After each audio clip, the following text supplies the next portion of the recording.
পাবনায় প্রতি সপ্তাহের বৃহস্পতিবারকে বলা হয় ভিক্ষা দিবস।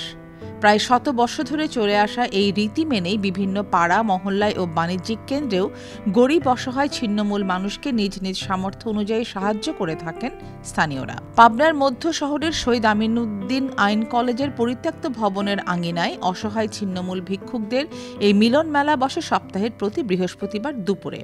একদল স্বেচ্ছাসেবী সপ্তাহে এদিন তাদের জন্য নিজ হাতে রান্না করে উন্নত মানের আহারের সংস্থান করেন।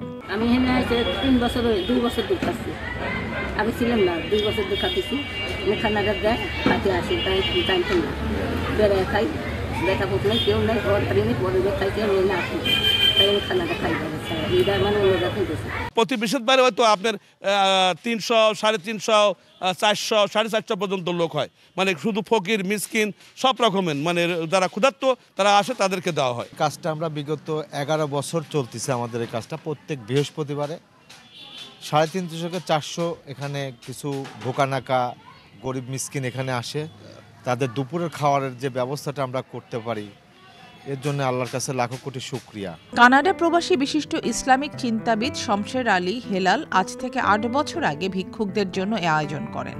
তিনি লক্ষ্য করেন, এদিন জেলার বিভিন্ন প্রান্ত থেকে ভিক্ষা করতে আসা অসংখ্য ক্ষুধার্ত মানুষ দুপুরের আহারের সংস্থানে বিভিন্ন হোটেল ও রেস্টুরেন্টে বাসি খাবারের জন্য ধর্ণা দেন।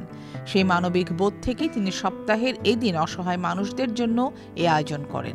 থেকে 11 বছর পূর্বে এখানে পাবনার রূপকথার গলিতে আলামিন হোটেল আছে। সেই আলামিন হোটেলে ওই মালিক যে আমাদের আমিন ভাই, উনি আবার গরিবদেরকে খাওয়াতেন। কারণ আমি জানতাম না যে বৃহস্পতিবারে পাবনাতে সারা জায়গার থেকে মানুষরা আসে। মানুষ বলতে মেহমান আসে মানুষের কাছে লেনদেন করতে, মানুষরাও তাদেরকে দেয়।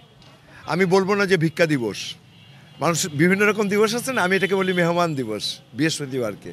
সেই মেহমান দিবসকে কেন্দ্র করে যাত্রা শুরু। তা আমি কয়েকজনকে ওনার সঙ্গে যোগ হয়ে খাওয়ানো শুরু করলাম। এটা হতে হতে আজকে 11 বছর পরে 350 থেকে 400 মানুষ এখানে প্রত্যেক শুক্রবারে আসে। বিভিন্ন মানুষ আমাদেরকে সাহায্য করে, আমরা নিজেদের থেকেও চেষ্টা করি।